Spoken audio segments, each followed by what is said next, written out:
On this episode of MythBusters, Adam and Jamie That is really just creepy and distasteful, but scientific. get the jump on a blockbuster boom. Blowing up, please. Can freezing a bomb Hollywood style We're getting power. and taking cover in a bathtub Ready to go in 3. really save your life? Wow. Meanwhile, Carrie, Tori, and Grant fly by the seat of their pants. I don't think I've ever flown this close to another plane. Can flying like birds in a V formation And we started getting sucked in towards the lead plane. save planes fuel Why are we doing this? and you money. There's a lot of sexy data we got going here. Sexy data, not just the normal stuff. Who are the MythBusters? Adam Savage. It's scientific. And Jamie Hyneman. I'll be darned. Between them, more than 30 years of special effects experience. Together with Carrie Byron, Time to wreck this car. Tori Belleci, We only have one shot at this. and Grant Imahara. I'm okay. They don't just tell the myths, they put them to the test.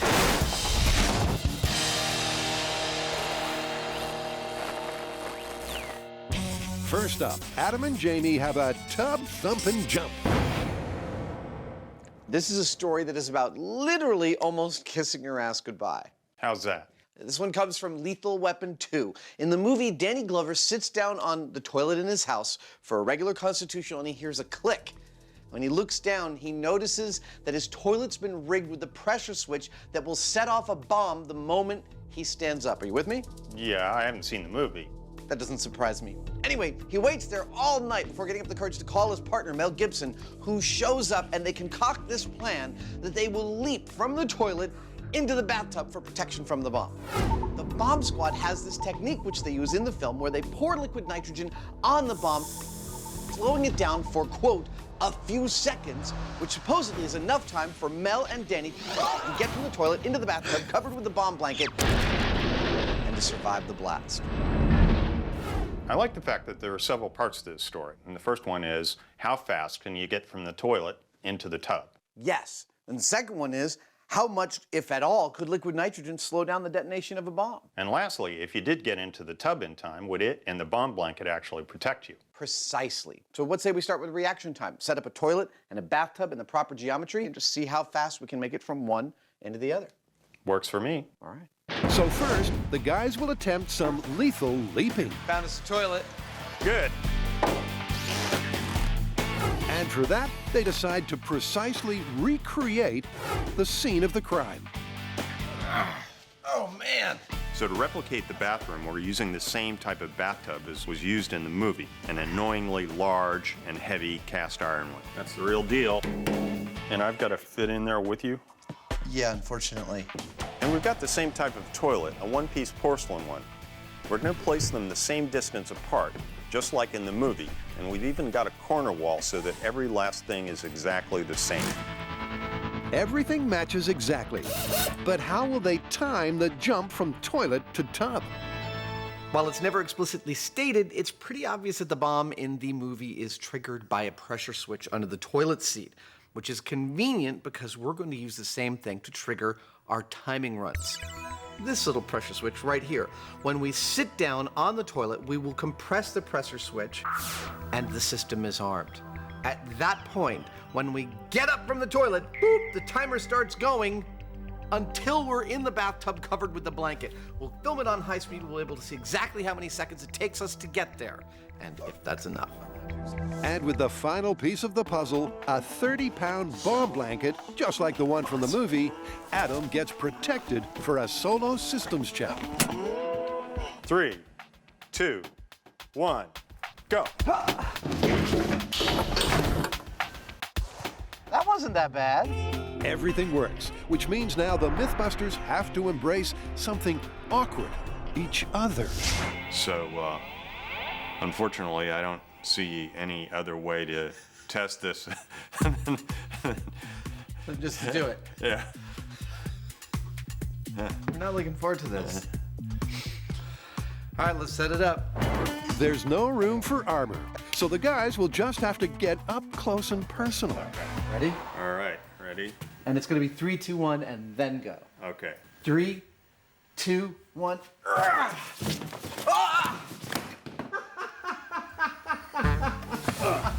We gotta do it one more time. I missed the blanket. That is really just creepy and distasteful, but scientific. Scientific indeed, although Jamie seems to exit the tub at the same speed he got into it. All right, let's see how we did here. The jump is even more hilarious in slow motion. Your form is excellent. You're hugging the side. But it's clear that having Jamie stay low while Adam deals with the blanket is the right strategy. That is unbelievable. There we go. We are at 2 seconds, and 2 guys are fully covered in that bathtub. Nice work. 2 seconds ain't bad, but to see if they can improve, the guys go for the best of 3. 1, go. Hey, that was pretty darn good. I'm getting all bruised along this side. Me too. Jamie and I were able to get from the toilet into the tub and covered by the bomb blanket in just under 2 seconds flat. Now the question is, will pouring liquid nitrogen on our plastic explosives bomb slow its detonation down by at least that amount of time? If it can, then it would seem that Mel and Danny could get to the relative and possible safety of the bathtub in time. If it doesn't, then I guess they'd be vaporized. Either way, it's going to be awesome. Next, Carrie, Tori, and Grant are winging it. All right, so what's the myth? So I'm sure you've seen birds flying in a V. Yeah. Okay, well, supposedly they do that because it's more energy efficient, which leads into our myth. If it works for birds, can it work for planes? So do you actually save fuel by flying in a V formation? Exactly. And more importantly, save money. Birds of a feather flock together. And they also fly in V formations. But does that conserve energy? And if it does, is what's good for the goose also good for planes in the wide blue yonder? All right, so I think the first thing we should do is go talk to a bird expert. Let's find out if they actually do fly in a V formation because it's more energy efficient. Then we could get some small-scale models of planes taken to NASA's water channel and see if they do the same thing. Sounds like a great plan. It's a two-pronged plan. And to find out why birds fly in a V, Carrie and Tori head to Chrissy Field's Bird Sanctuary, Come on, Carrie. I know you're gonna do that. where bird expert Peter Pyle can answer their feathery inquiries. All right, now, why is it that you see birds flying in V formation? The birds behind the lead individual, all birds going back in the V, will save energy by flying within the vortices of the wing beats of the bird in front of them. Now, you're talking about riding the vortex. What does that mean? Each bird, as it flaps its wing, creates a vortex behind that wing. And the vortex is created because there's a pressure differential between higher pressure below the wing and lower pressure above. And this creates an eddy that filters behind each wing. So as a wing moves through air, it creates a wingtip vortex. These low-pressure spinning cones of air create upwash, giving the bird behind a boost and making it easier to stay aloft. But do the birds save energy? Researchers studying this have filmed birds and have seen that the birds behind the lead bird will flap less deeply and flap less often than that lead bird will. So that's the first clue that they're saving energy through flying in that formation. Okay, so less flapping means birds do save energy flying in the V formation, meaning Carrie can start on stage 2. Now, after talking to our bird expert, I'm starting to think this myth is looking really, really good. But birds are not aircraft. So I'm building a model airplane to take to NASA's water tunnel so I can see if flying in a flap formation has the same benefits for airplanes as it does for birds. Since planes don't flap their wings, the team will examine the aerodynamics behind a fixed-wing aircraft. Sand it, paint it, put it in the tunnel. And after a luminous paint job, Carrie's model is ready to strut its stuff. Love coming here. Water tunnel, good fun. At NASA, Steve Smith is on hand to help figure out the aerodynamics of the V formation. Okay, model's in place. All right, so what are we gonna see here? Okay, well, let's go ahead and turn the dye flow on. I can start to see it, like, create kind of a tube. As the dye flows, it's clear that there is a vortex coming off the wingtip of the front plane. There's an upward motion from this spiral that's putting the following airplane in upwash. So being in the upwash of the vortex is creating lift and making it easier for the plane to fly, therefore becoming more fuel efficient. Exactly. Just like the aerodynamics of birds in a V formation, the fixed wing also creates a vortex behind its wingtip. And the resulting upwash makes it easier for the follow plane to stay aloft. Now, how far back could you be and still get the benefit? So the trailing vortex actually persists for a long ways downstream. In the case of jetliners, it lasts for miles downstream. And that's the proof of concept that the MythBusters need. So look at these planes in formation. This myth is looking really good to me. The dye illustrates the airflow, and the lead plane's creating these vortices. Now, if the follow plane can get in just the right sweet spot, the upwash from those vortices are going to make lift easier, which should translate to having to use less power, which then could save in fuel. That's the theory, but as the MythBusters know, theory and practice are two very different concepts. So the next step is to see if this model scales up to full-size planes. So, toilet bomb. We left this story with the plan to do some liquid nitrogen testing. But we're not, are we? Nah, we're not, because we looked back at the original footage and we missed some of the parameters. Neither of us were wearing bulletproof vests. Exactly, and I'm sorry to say, you weren't wearing your pants around your ankles. And I hadn't sat on the toilet for 12 hours. Exactly. So I think we need to do those tests again and see how they actually affect our time. I'm not going to have to sit on the toilet for 12 hours, am I? I can't imagine that we're going to go all that way, but we should talk to an expert to make sure it's not too dangerous. Sounds like a plan to me. A marathon 12-hour toilet sit would limit blood flow to the legs and make the hero's jump harder to achieve. But is it even safe to attempt it? Here's a bulletproof vest, dude. Okay. You realize for full accuracy, you're also going to need to pull your pants down around your ankles. Great.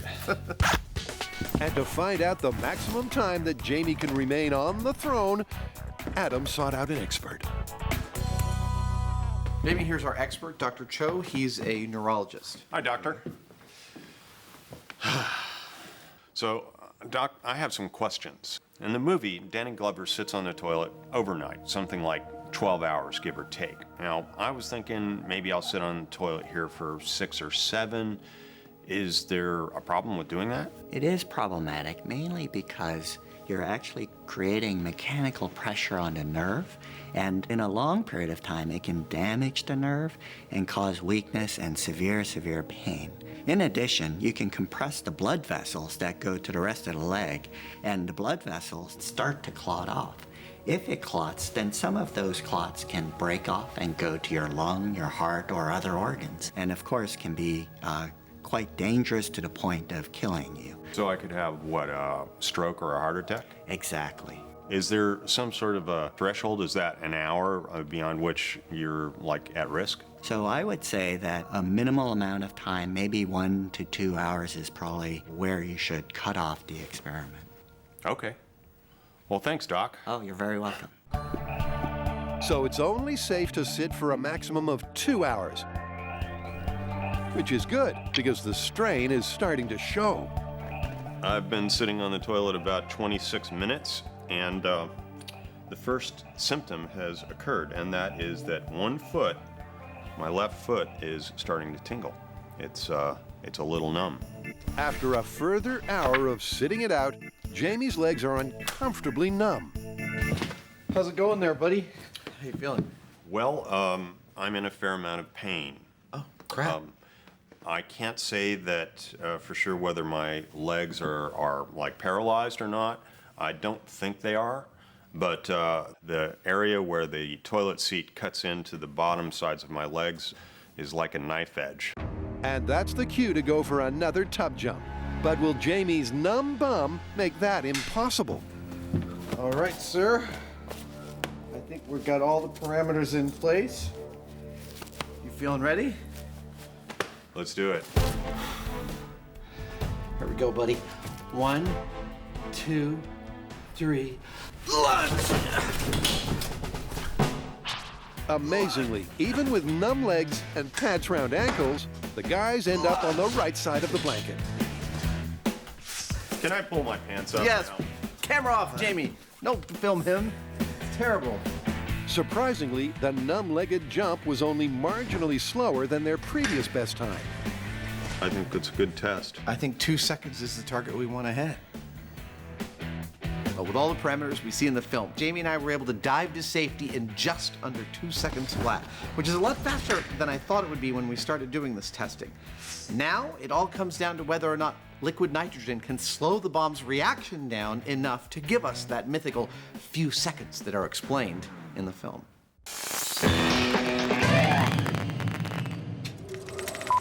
Apparently, flocks of migrating birds fly in V formation to save energy.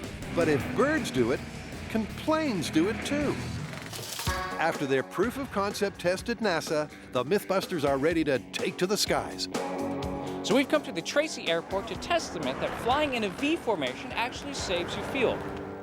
What a beautiful day to fly. Let's conserve some fuel.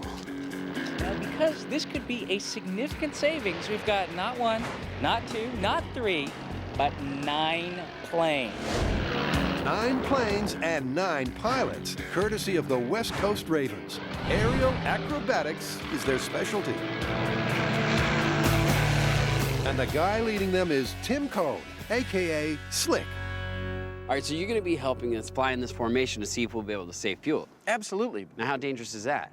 It's a little more dangerous than normal formation flying. We get upside down together in these formations, but we're not doing it in the wake turbulence. So adding the wake turbulence is an element that we've been practicing a little bit, so hopefully everything will work out all right. Hopefully is right, but it might be a bumpy ride.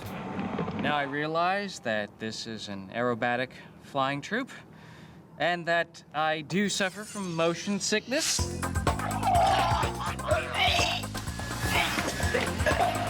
But I would like you all to know that I've taken appropriate measures today, and I am not going to get sick.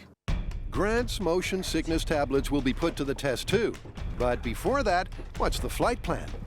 All right, we're going to start with the control test. We have 9 planes that are going to fly in a random pattern at different altitudes. We're going to establish a set speed of 110 knots. Now, we're going to fly for 10 minutes, and every 30 seconds, I'm going to write down a data point for their flow rate, and we're going to establish a baseline, and then we can compare all our other results to it.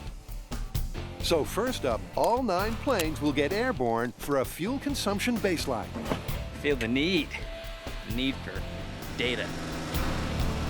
Your tray tables and seats in the landing positions. The planes taxi down the runway and take off one after the other. And we are off the ground. There's a liftoff. All right, let's start the 10-minute clock now. Every 30 seconds, I'm going to take down a data point. With the squad in random positions, maintaining a speed of 110 knots, the control test is off to a flying start. Flow rate holding around 7 to 7.9 gallons per hour. This is a great control test. This is going to give us some juicy data. Yeah, you've never heard that before. Juicy data, not just the normal stuff. There's a lot of sexy data we got going here. Every 30 seconds, that sexy fuel flow is collected for each plane, as they'll test against themselves, not the other planes. All right, with only a minute to go in our control test, we're getting some really consistent results. We're looking at 6.56 gallons per hour. And after 10 minutes of non-formation flying, the test comes to an end. Copy that. Stop data logging. Okay, that completes our test. We made it! Nice flying, G-Force. All right, let's see if next time we can save some fuel. Back on solid ground, the results of the control are in. So for the control test in my plane, cruising along at 110 knots at an altitude of approximately 4,000 feet, as you can see in the graphics, we get an average fuel consumption of 6.6 gallons per hour. And the data for the other planes is similar. Fuel rate varies, but what's key is that the formation results for each plane will be compared against this baseline. Now it's time to try out a few formations and see if that makes a difference. With the good cop sitting on a time bomb, it's down to some liquid nitrogen, a quick jump, and a bathtub to save his butt. Adam and Jamie have proven it takes 2 seconds for 2 men to make the leap. But can pouring freezing liquid nitrogen onto a bomb create the 2-second delay needed for a getaway? The guys are headed to the top of the range to find out. In the movie, they pour liquid nitrogen on the bomb behind the toilet in order to slow it down and give themselves an extra few seconds. Now, when we hear that statement, we figured that the liquid nitrogen could be acting in one of 2 ways. Either it is slowing down the C4's own reaction to the blasting cap going off and delaying the explosion, or it's actually slowing down the chemical reaction within the batteries that initiate that blasting cap going off. Whichever it is, we're going to find out here on the bomb range because we're going to try all those permutations right here. For that, Adam has built a disposable rig to pour liquid nitrogen onto the bomb. Perfect. But the trickiest part will be capturing the detonation delay. So the MythBusters Brains Trust has designed this. We've set up a system whereby when I press these buttons, it sends power to this relay switch right here. Now, one leg of this relay instantly lights up this LED sign. Simultaneously, the relay's other leg sends power over to this block of C4, enough power, in fact, to detonate it. If there is any difference at all between the power impulse and the detonation, we should see it in the difference between the lighting of that sign and the detonation of this explosive. And the first test of the system will be straight C4 to find the normal detonation delay. Okay, arming the system. All right, this is straight C4 in 3, 2, 1. That was lovely. That was really nice. Kind of a refreshing Refreshingly explosive. But was there any kind of delay? All right, it took 10 frames between the light lighting up and the C4 exploding. 10 frames, we were shooting at 3,000 frames per second, so it's effectively 3.3 milliseconds between initiation and detonation. Just over 3,000ths of a second. Yeah. 3 milliseconds is the standard C4 detonation delay. So now to crack open the liquid nitrogen. This is exactly what I imagined being a mad scientist would be like when I was a child. With 1 cup in the flask and an identical piece of C4 in the dish, Okay, we're set. We're ready. the guys retire to safety, where they wait the 2 minutes of the movie for the C4 to fully freeze. Okay, here we go. And 3, 2, 1, go!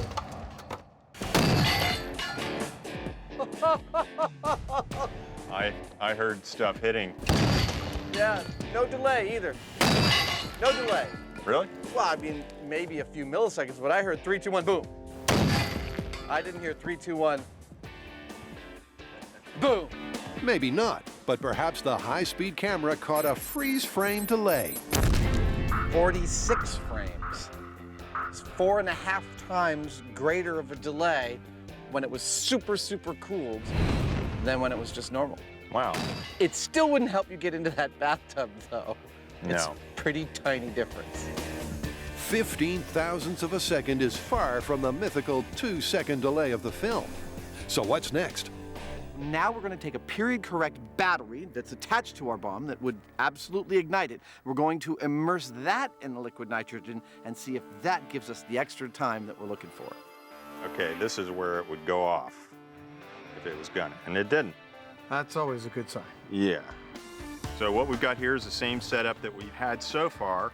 We've got our C4 and our blasting cap, but this time we also have a period-appropriate battery in there with the C4 that it will be connected to and setting off the blasting cap via the relay at exactly the same time, the same way we've been doing all the other experiments. And with 1 cup of liquid nitrogen in the flask, Here we go. it's time for the 80s-style alkaline battery to chill out. It's immersed. Yep. With the battery immersed in minus 300-degree liquid nitrogen, the guys wait the 2 minutes of the film. All right, this is battery and C4 immersed in liquid nitrogen in 3, 2, 1, go. No boom. Whoa! I'll hold it down again. We're getting power. The system is still working because the sign's lighting up. Yeah. But we seem to have inhibited the battery's ability to set off the blasting cap. It looks like the bomb has frozen up. But is there another reason it's not detonating? You're sure it's properly wired? Pretty sure. Pretty sure. We wired it the same way we did the others. We've got an interesting situation on our hands. We've been pushing it repeatedly. We're getting no action. So now what we've got is a bowl full of liquid nitrogen, capped in C4 and a battery. We're just gonna sit here and wait until the liquid nitrogen boils off, and then we're gonna try and blow it up again. After 15 minutes, the liquid nitrogen has evaporated. And now the moment of truth for the myth is if the delay will still remain. Blowing up, please. In 3, 2, 1. Oh! Nice! That worked beautifully! Woo! Well, I guess you did wire that circuit correctly. Well, you know what that means for the movie? That means those guys could have just strolled right on out of that building. They didn't need to worry about the bathtub or bomb blankets or any of that stuff. Totally. They got a lot more than a couple of extra seconds. They got an extra 15 minutes by my watch. And we wouldn't have had to have gotten into the bathtub together either. I guess all that experimentation was a waste. Yeah. Not a waste. At least you'll always have the high speeds. I absolutely love it when an experiment cleanly shows the whole scope of what you're hoping to demonstrate in one fell swoop. We basically made a C4 battery-powered bomb in a container full of liquid nitrogen. And what we found was that in that nitrogen, the battery did not detonate the bomb. The bomb didn't go off. No boom. But this could be for one of two reasons. It could be because we cooled down the battery. It could also be because we've miswired the battery. You never know. So then we just waited until all the liquid nitrogen was gone, pushed the button, and that sucker went right off. Nice! That, to me, is just a beautiful construction of an experiment. And a beautiful illustration of the science behind the movie myth. Well, it would appear that the Lethal Weapon 2 bomb squad's technique for slowing down a bomb are far more effective in reality than they are in the movies. When does that ever happen? Yeah, I know. But we're not done yet. There's still quite a few more pieces to this puzzle that we have to tease out. I know. Let's get to it. All right, so we're back. We're out at the Tracy Airport to test whether flying in a V formation will actually save you fuel. But we're not just going to test the V formation. We're also going to test flying abreast, side by side, and a conga line to see if maybe there are other formations that might save you fuel. Just like the control test, we'll be flying in these formations for 10 minutes. We'll be monitoring how much fuel is being used. Once we're done, we'll see which formation is the most efficient. Most importantly, to see whether or not flying in a V formation is the best way to go. This myth is all about the fuel efficiency of the V. But that's not the only formation that could save fuel. For a complete set of results, they'll also test the side-by-side and the conga line. But the first formation for our squad of 9 planes is the mythical V. Now this is the dangerous part as we move into V formation, because remember, we are flying in the vortices of the airplane in front of us. All right, let's start the 10-minute clock now. Flow rate is now 6.8. So right now, each plane is in the other's sweet spot. That sounds creepy, but it's true. And that sweet spot just happens to be in the wingtip vortex of the plane in front. And although it creates lift, it's also very unstable. We went a little bit too far in, and we started getting sucked in towards the lead plane. And if you're too far out, yeah, you get no gain at all. It takes a lot of skill to stay out of trouble, but the West Coast Ravens hold formation. Collecting data is a lot more fun from an airplane. Here we go. We're approaching 7 minutes, and we've got 6.47 gallons per hour. After 10 minutes, the test comes to an end. So we've just finished the tight V formation. And looking at the numbers, it's already apparent that flying in the V formation saves you more fuel than flying without it. But the final fuel efficiency results will stay up in the air because the squad moves straight into the side-by-side formation.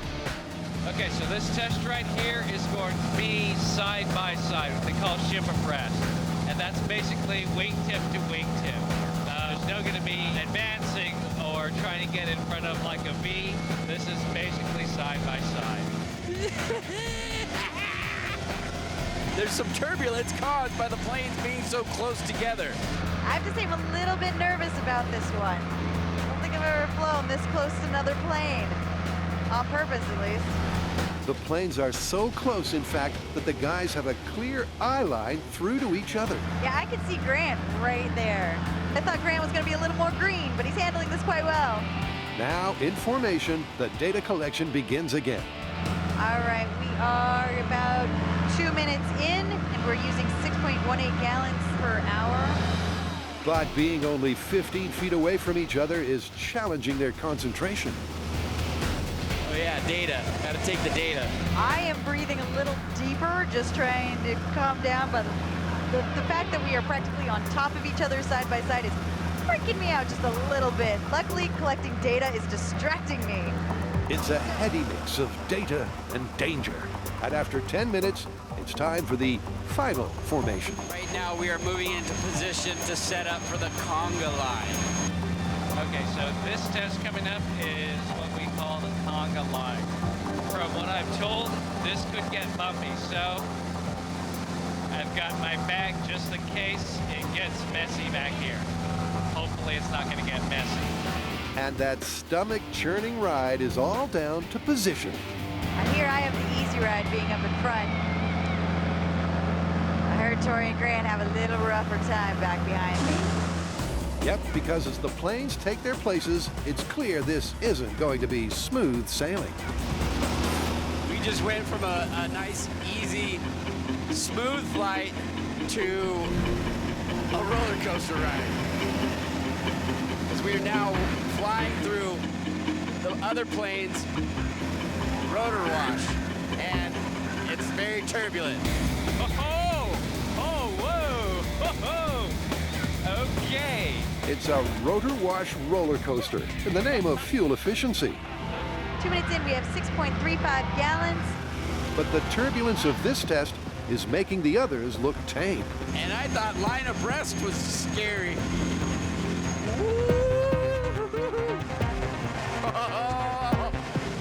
Now, here's an interesting thing. The pilot in front of us is getting kicked out, and when they get kicked out, so do we. So it's sort of a thing that you go all the way down the line. It's like bang, bang, bang. Oh my God. I hate the conga line. Holy crap. Why are we doing this? This doesn't seem safe at all. Well, after the bumpiest 10 minutes of their lives, the MythBusters can finally touch down. Okay, and we are down. That concludes our conga line test. Thank goodness. And I'd like to point out for all of you watching at home, the bag is empty, but only just. Good news, we've got some data. Better news, we're still alive. Back on terra firma, it's time to find out if any of the formations saved fuel. All right, you guys ready to crunch some data? Oh, yes, sir. And after a bumper number crunch, the results are in. Now, there is a lot of raw data, but the results from our planes tell the story. Now, all the control baselines are roughly similar, but what's really interesting is the formation flying. In the conga line, the fuel usage went way up by as much as 18%. In the side-by-side, the fuel usage was pretty much the same as the control, maybe a fraction lower, but not significantly so. But then there's the V. Now, both mine and Tori's planes saved fuel. We were 5% and 3% more efficient than the baseline. But interestingly, even Carrie's plane, which was the lead plane, saved fuel. which is what studies on birds have also reflected. And remember that all our tests are performed at the same altitude and the same speed, so all our data is good and comparable. And good data is what it's all about. Good data. That can only lead to one conclusion. This myth is confirmed. We saw it work in theory in the water tunnel. We saw it work in practice in the air. Now, 3 to 5% savings in fuel actually translates to a lot of money if you think about it in the long term. Flying in a V formation may save you fuel, but there's a flaw. Is it really practical that anyone would fly that close realistically? Maybe we should try it again, but this time have our spacing be a little safer. See if you extend the V out further, if you still get that fuel efficiency. It'd be a lot safer. Let's try it. Welcome back. We've been investigating the bomb-proof bathtub buddy jump from Lethal Weapon 2, and so far, we have actually determined that the techniques used by the bomb squad in that film would give you plenty of time to get from the toilet inside the protection of the bathtub under the bomb blanket. Oh! Nice! That worked beautifully! Now, it's time to figure out if, once you're in that bathtub, you could actually survive the blast. Behind me, Jamie is leveling a spot for putting a real coded, full-size bathroom in, and then we're gonna blow it up. It's the final part of this filmic fable, survivability. Regard the Hyneman in his natural habitat. Ensconced within his protective shell, he nests, creating a home for future Hyneman. He seems to have noticed us. Don't make a move. What do you think? Is it level yet? Not even close. Okay. Well, that interaction went without incident. Just remember, the Hyneman is just as afraid of you as you are of him. With the ground on the level, it's a simple job of bringing in the floor. Close enough? Close enough. Knocking up the walls, and hauling in Buster with the all-important tub. Perfect. There you go. Ta-da! Savage and Hyneman Construction Company. They're building to code, but just like all MythBusters construction projects, the ultimate fate is detonation. Our little disposable outhouse is almost done. Not quite. I think it needs a coat of paint. Ah, perfect. Let's do it. You might say it's a bog-standard job. I know. It's the worst painting job ever. If I were hiring me to do this, I'd ask me for my money back. And once it's complete, they can bring in the can. Yeah, that feels about right. With the layout matching the movie, it's time for their experimental apparatus to join the John. I'm about to drill a hole in this bathtub for our instrumentation. The technical term for this drill bit is big honkin' drill bit. And that makes a big honking hole in the cast iron. There we go. This here is the plug I just drilled out of the bathtub for our sensing equipment to find out if our dudes would actually survive this blast. And I noticed something really particular about it, which is it's a lot of cast iron. There's a lot of cast iron in the way between our guys and the blast, and it's kind of at an ideal glancing angle. I am starting to feel cautiously optimistic that this blast might be survivable. Adam's optimistic, but to precisely monitor survivability, they've got this. So I'm going to install this pipe cap right here in the hole at the bottom of the tub, and inside it are actually our two sensors. These sensors will give us the pressure readings and let us know whether our movie heroes actually survive the blast in this tub. And for a comparison, Adam fits a twin set of sensors on the outside of the bath. All right, sensors are in.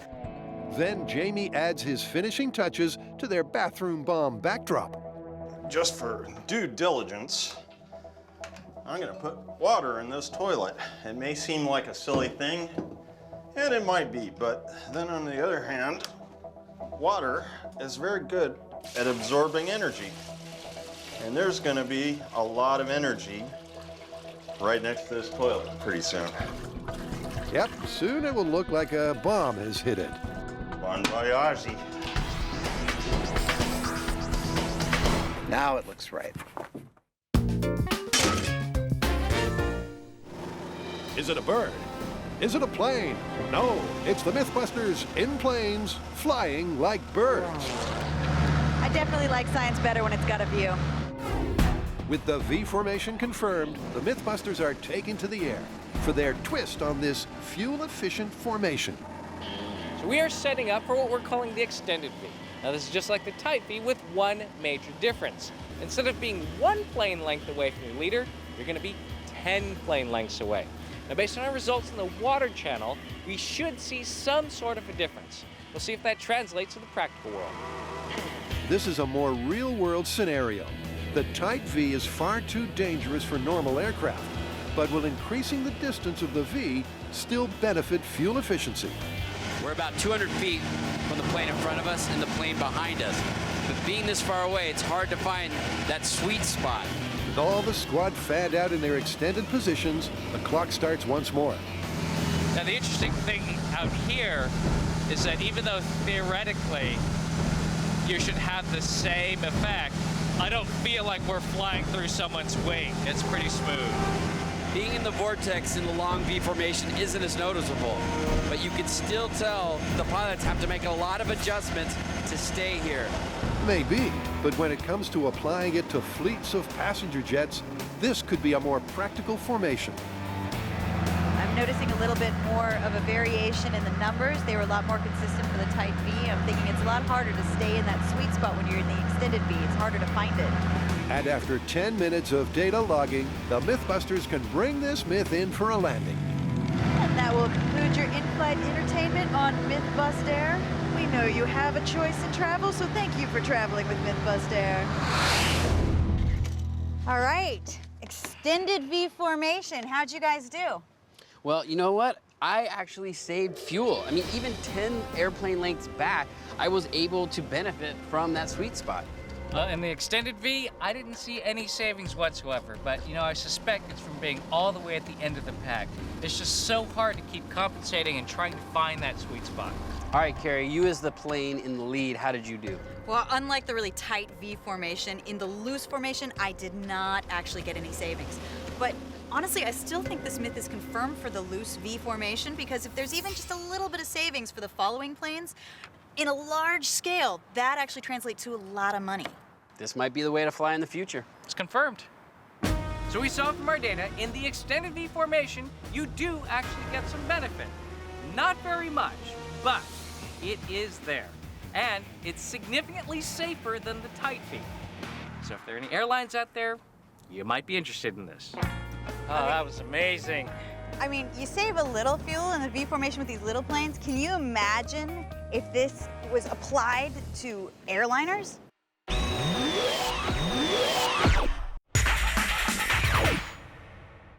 Down on the range, the MythBusters are prepping for the bathroom boom. We are almost there, and here's how this experiment is going to play out. Our bomb will be placed exactly where it is placed in the film, directly behind the toilet on the ground. Buster will be inside the cast iron tub with the exact same geometry as we see in the movie, and he will be covered by an actual bomb-proof blanket. Underneath this blanket are 2 pairs of PCB pressure transducers. And the signal from the sensors will be coming through wires that go into this pipe and are buried in the ground for their protection and are picked up by this data acquisition center, which will take a signal and send it through that wire. And ends up here, where our trusty David Harding will receive those electrical signals as data and tell us once and for all whether Buster and the tub survived the blast. Pretty cool, huh? Pretty cool. And the very last piece of this lethal weapon myth is the lethal weapon itself. We're going to be using just under a kilo of C4 in this experiment. What do I think that's going to do? Well, we've used that quantity before. Specifically, we've used it on the Valkyrie experiment. We turned a 40-foot shipping container from rectangular to tubular, and it was buried underground. So this whole building, I think it's going to be pretty much gone when we're done. It might make their outhouse more out than house, but it's the same amount of C4 as the bomb in the movie. We are going to try and find out if Buster would survive in that cast iron bathtub protected by the bomb blanket. And inside that tub, our PCB pressure transducers are actually going to give us some mighty fine readings. They should be able to tell us whether Buster's dead or merely severely injured, or maybe just had his eardrums blown out. This is the last piece of the mythical puzzle. Will the bathtub and bomb blanket protect Buster from the blast? With everything in position, the guys retreat to the bunker for the final countdown. This is the Lethal Weapon 2 Bathtub Blast. Charging, ready to go in 3, 2, 1. Wow. Oh, oh, oh, oh, oh. Oh, look, I can see the tub is still there in one piece. But nothing else in the room. No, the room is gone. Totally gone. There's no doubt that 1 kilo of C4 took out the room. However, the cast iron bathtub seems to be made of tougher stuff. The tub is fine. Our sensors are also intact, which is really nice. There's no sign of the toilet whatsoever. Well, I found the toilet seat and the toilet mechanism, but as far as the actual toilet... Yeah, there's like little bits of ceramic. Well, shall we check with David and see what the data says? I don't think there's anything else left to do here. No. Oh, oh, oh. It's one of our cameras. And it's still recording! Nice! This is gonna be an awesome shot. That camera certainly got up close and personal with the C4 explosion. And if it can survive the blast, could Buster? Hey, David. What do we got? Well, you can see for yourselves.